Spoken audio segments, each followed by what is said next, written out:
The call came in at 4:17 in the afternoon, and by 4:18, every parent in Colden Falls had already heard. A wolf on Route 9, not a dog, not a coyote. A wolf, gray and heavy-shouldered, moving through the open field that ran alongside the road. A small girl with a red backpack and 2 braids. Said he had slowed his truck to a crawl and watched them for nearly a quarter mile before he reached for his phone. He said the girl never looked back. He said he almost didn't call. That something about it stopped him from honking, from pulling over, from doing anything but watching and feeling a strange cold move up the back of his neck. He didn't know the girl's name. He didn't know where she was going. He just knew that what he was seeing wasn't right and wasn't wrong, and that he wouldn't be able to explain either of those things if someone asked him to. By 4:22, Adele Calloway had already called the school. Her daughter had left at 3:40 and had been walking the 1.5 miles from Colden Falls Elementary to their house on Prater Road every school day for the past year. Adele worked the overnight shift at the regional hospital and came home at 7 in the morning, and Wren knew the rules. Completely, seriously, without argument. She was supposed to come straight home. She was supposed to call when she got there. She was supposed to stay on the road and not go near the tree line. But the phone at the house had rung and rung, and Adele, halfway through her sleep before the next overnight shift, had woken to it at 4:15 with that particular dread that only mothers know. Wren had not answered. Wren was not home.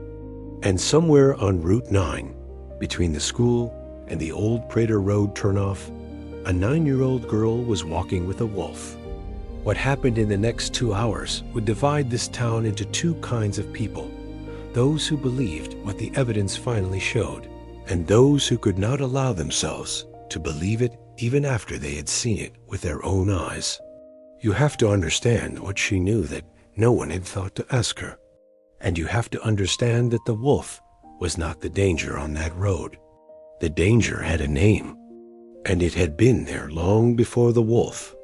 Wren was the kind of child that adults often described, without quite meaning it, as a compliment, as old for her age.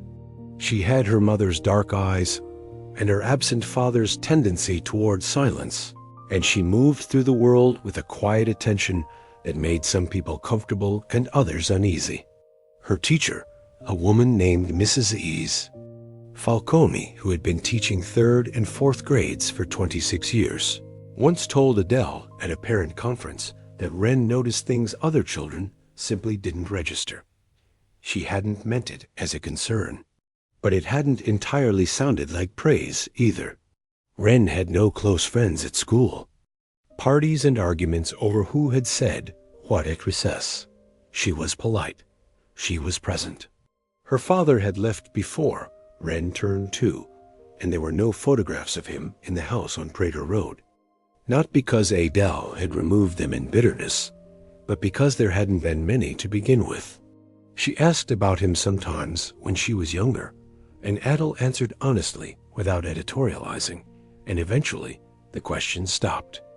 Not because Wren had stopped caring, but because she had filed the information in whatever place. She kept the things that were true and couldn't be changed. She was a reader. She read the way some children eat, constantly and without particular discrimination, accepting whatever was available.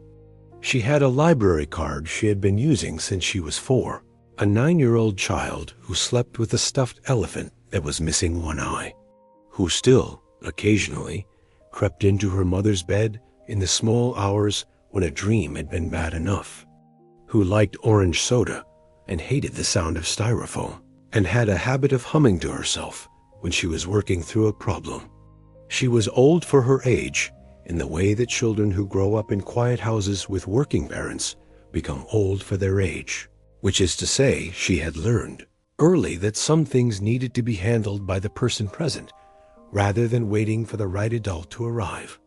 She had been walking Route 9 alone since the previous October, when Adele's work schedule had shifted and the neighbor woman who used to walk with her had moved away. Adele had spent 3 weeks practicing the route with Wren before letting her go alone. There was one thing Wren did on that walk that Adele knew about and had not fully addressed, the way parents sometimes don't address things that aren't quite problems yet. At the eastern edge of the Prater Road turnoff, where the road curved and the tree line came closest to the gravel shoulder, there was a flat rock. It was gray and wide, the size of a dinner table, and it sat half embedded in the ground at the edge of where the grass began. Every day on her way home, Wren left something on that rock, sometimes a piece of bread from her lunch, sometimes a few crackers. Once, Adele had found one of Wren's granola bars missing and had not said anything. She had asked Wren about the rock once, in a sideways kind of way, and Wren had said only that something lived in the woods there, something that was hungry. Adele had told herself it was a stray cat, maybe a raccoon. She had told herself she would drive out one afternoon and check, and she had never done it.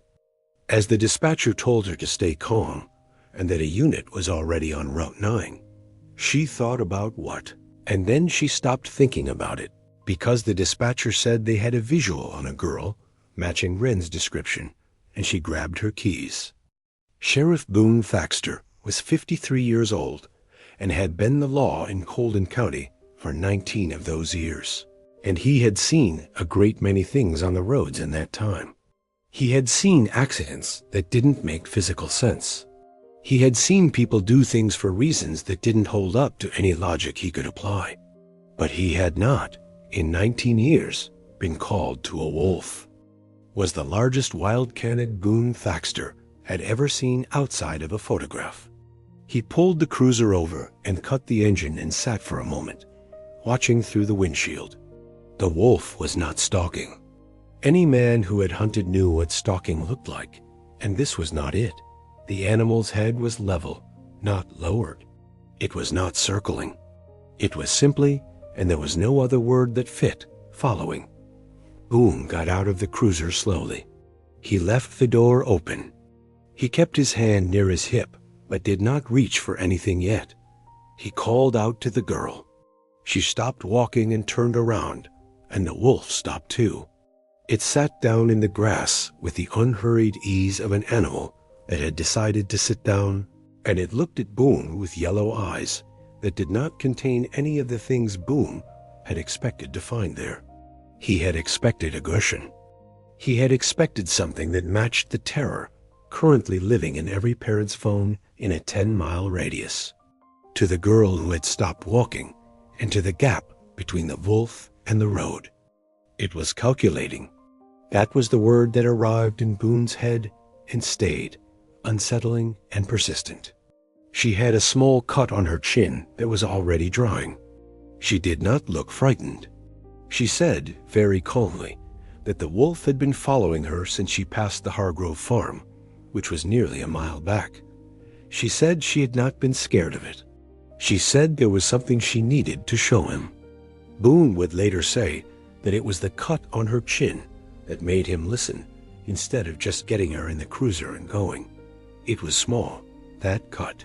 The kind you get from a fall or from gravel, not from a claw. But it told him she had been on the ground at some point in the last hour, and he wanted to know when and how before he moved anything. He asked her about the cut. Wren touched it with 2 fingers lightly, the way you touch something to confirm it's real.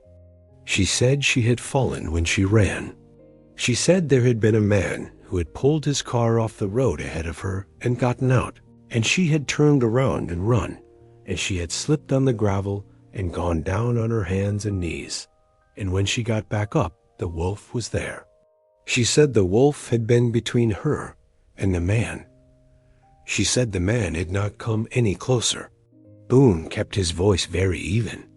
He had been a sheriff for 19 years, and he knew exactly how hard to press and how gently to hold back when a child was telling him something that mattered. He asked if the man had touched her. She said no. He asked if she had seen his face. She said yes. He asked what the man had done when the wolf appeared. Boone looked at the wolf. The wolf looked at him. What she showed him was a car. It would have been almost invisible from the road at any speed above a crawl. It was empty. Were two things that made Boone's stomach drop. A pair of child's sneakers. Pink, small, clearly not worn recently. And a phone, its screen showing a photograph. Boone did not touch the car. He called it in immediately, his voice very level in the way that police voices go level when something important is happening. With one hand on the door and one hand on his radio, and he watched the wolf. The wolf had not approached the car. It was standing now, maybe 15 feet from the sedan's rear bumper, and it was watching the car with an attention so focused it looked almost like recognition. It was still there when the second unit arrived 6 minutes later. It was still there when the forensics team arrived 40 minutes after that. It would not come closer, and it would not leave. The man's name was Garrett Lund. He was 41 years old, and he lived in a house in Millhaven, which was the next town over, 17 miles east of Colden Falls. He had no criminal record in this state. He had a record in 2 others. He had been seen in Colden Falls for the first time in September. The owner of the gas station on Maple Street remembered him because he had sat in the lot for nearly an hour, not pumping gas, just sitting. The woman at the laundromat thought she recognized his face from a man who had asked her which elementary school was closest. The mechanic at Gordy's Auto had a work order for a brown sedan with a realigned headlight, standard maintenance, a man who had paid in cash and given no last name. None of these things had been connected. There was no reason to connect them until there was. On the phone in his car, investigators found photographs taken from a distance. Children at crosswalks. None of them were from Colden Falls. One was from Ohio. The forensic specialist who reviewed the phone told Boone Thaxter that the oldest files on the device dated back almost 4 years. She told him without elaboration that the volume and nature of the material was consistent with a pattern of behavior that predated his arrival in this county by a significant margin. She told him they were going to need time with it. Boone nodded and said to take whatever time they needed. And a car parked just out of sight at the edge of the tree line, and he sat with that for as long as he allowed himself to before he put the cruiser in drive. He had been doing this job for 19 years. He had been wrong about that. Wren had noticed him on a Tuesday, 6 days before the wolf. She couldn't have told you exactly what it was that made her notice. She was a child who noticed things in the same way a certain kind of bird notices a shift in barometric pressure and does something about it before the storm arrives. She had seen his car for the first time parked near the school, and she had thought nothing of it. She had seen it again 2 days later near the Hargrove farm, and she had thought a little more of it. And she had thought about it that night lying in her bed and had not been able to sleep. The thing that troubled her was not that she had seen the car 3 times. It was that each time she had seen it, it had been in a different place, and she had been on foot, and the car had not been moving. She had been taught, in a careful and honest way, Adele taught her things, about the difference between an adult who made her feel safe and an adult who made her feel a wrong kind of attention. She had been taught that the feeling itself was information, that her body knew things before her mind caught up, and that the feeling was worth more than someone else's explanation of why she shouldn't have it. She had been given that knowledge. She had been given the words for it, and she still had not said anything. She told herself she wasn't sure. She told herself it was the same car coincidentally, that there were plenty of brown sedans in Colden County, that she didn't want to upset her mother over something that turned out to be nothing. She told herself all the rational things, the way 9-year-olds who are old for their age tell themselves rational things to avoid the weight of being right about something frightening. But she stopped at the Flat Rock on Thursday afternoon and left more food than usual. She didn't count what she left. She just emptied what was in her lunch bag into the low hollow in the stone surface and kept walking. She had not told her mother. This is the thing about children who are old for their age. They protect the adults in their lives from the things they haven't confirmed yet. They wait until they're sure. But she had changed something about her walk on Friday. She had left extra food on the flat rock at the tree line. She had done it without thinking too clearly about why. She had done it the way you check a lock twice before leaving for a trip. The way you keep a light on in a room you're not using. She didn't know it lived in the woods near the rock. She had never seen it clearly. A shape at the edge of the trees that was too big to be a cat and too still to be running away. She had fed it for nearly a year. She had no idea that it had been watching her walk that road for nearly as long. The wolf had found Garrett Lund's car before Wren reached the Hargrove farm. And then, Dex said, it had moved down the tree line toward the road, toward where Wren would have been walking. Whether the wolf had connected the car to the girl, or whether it had simply done what some wolves do, understood about the chemical landscape of fear and threat that humans didn't have instruments sensitive enough to measure. He said he had heard of this before, not often, but before. He said wolves were old animals. He said sometimes a true thing wasn't explainable in ways that satisfied people who needed to be satisfied. Garrett Lund was found 2 miles east of his car, on a logging trail off Route 9, sitting with his back against a pine tree. He had scratches on his arms and face, consistent with running through dense undergrowth at speed. His shoes were muddy to the ankle. He was not injured in any serious way. He said a wolf had chased him. The deputy who found him, a young woman named Petra Sells, who had been on the force for 3 years, said she had looked at him for a long moment before writing anything down. She asked him to describe the wolf. He said it was gray, massive, that it had come out of the woods near his car and had run at him directly, no warning. She wrote that down. She asked him how long he had been in the area. He said he was just passing through. She wrote that down too. It took 40 minutes for the full picture to come together. The car, the shoes, the photographs on the phone, Loon's record in 2 other states, and the name of a girl from a town in Ohio that nobody in Colden Falls had ever heard of. A girl who had disappeared from a road not unlike Route 9 in October 3 years ago. That case was still open. She had looked out at the tree line and thought she had seen something. Gray, still, watching from the dark between the pines. She blinked, and it was gone. She didn't put it in her report. She wasn't sure what she would have written. Adele arrived on Route 9 at 4:58, and the first thing she saw was her daughter sitting in the back of Boone Thaxter's cruiser with the door open.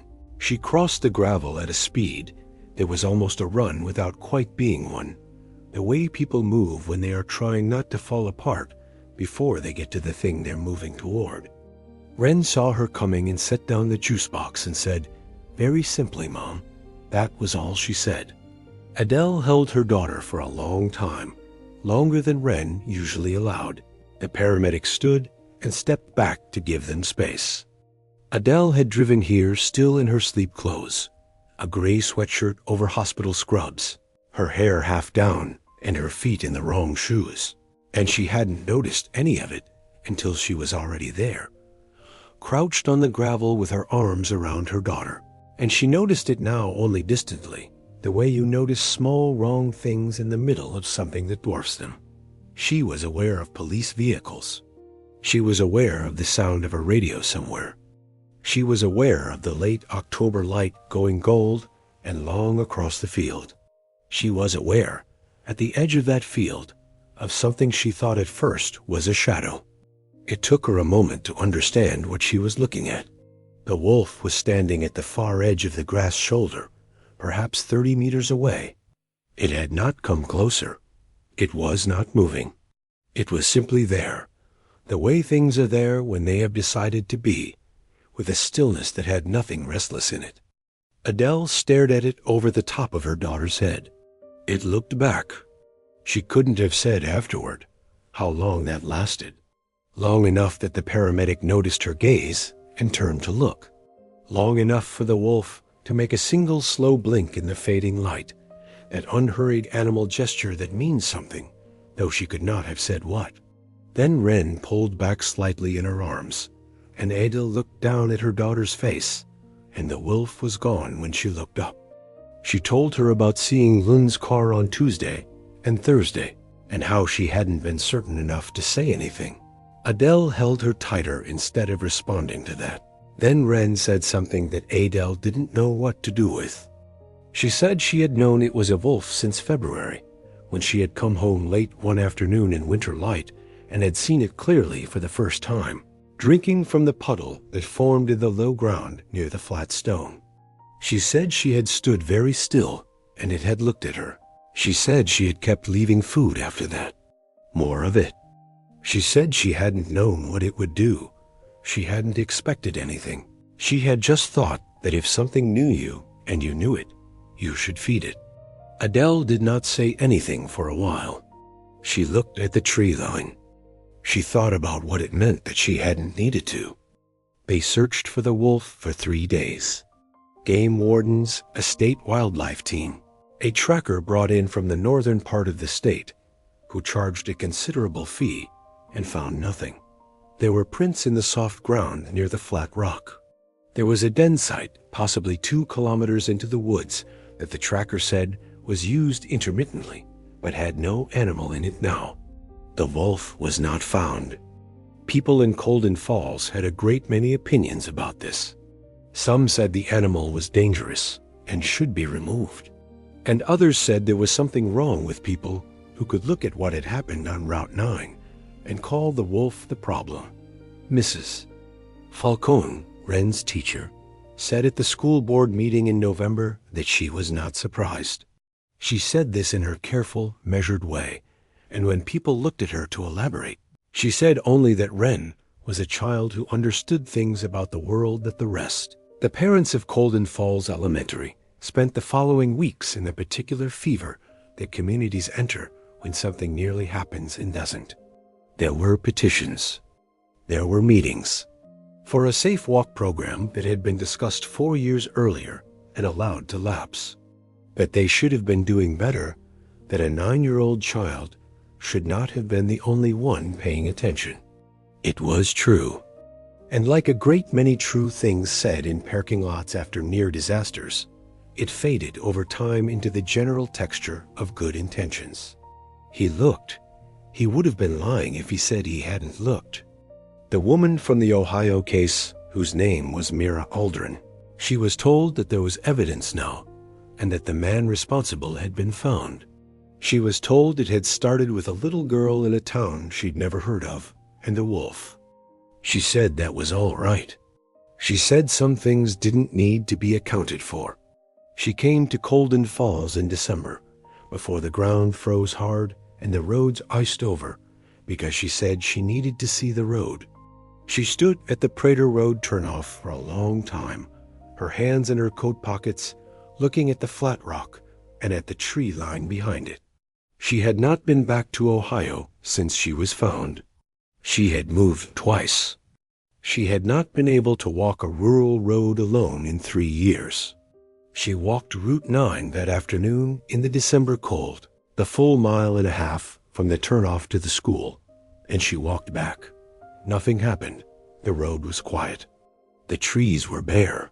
The light went early, the way December light does, and she was still walking when the first stars appeared. She told Adele, who had driven out to meet her, that she had not expected it to feel like anything in particular. Wren went back to walking Route 9 the following spring. She left food on the flat rock on her first day back. A piece of bread from her lunch, the same as always. The next morning, it was gone. Adele was sitting at the kitchen table when Wren came in from checking, and she watched her daughter's face when she came through the door. She was good at reading Wren's face. She had been practicing for 9 years. But even she couldn't always tell what she was looking at in the small stillness Wren carried. She asked if everything was okay. Wren said yes, without looking up, that it was still out there. Adele poured herself a second cup of coffee. Outside, the light was the thin, honest light of early spring, and the trees at the edge of the property were still bare. And somewhere in the space between the field and the dark of the forest, something old and quiet and watching remained exactly where it had always been. The bread on the rock was never there in the morning. It had not been, not once, for over a year. And Wren walked that road like she had always known she wasn't walking it alone.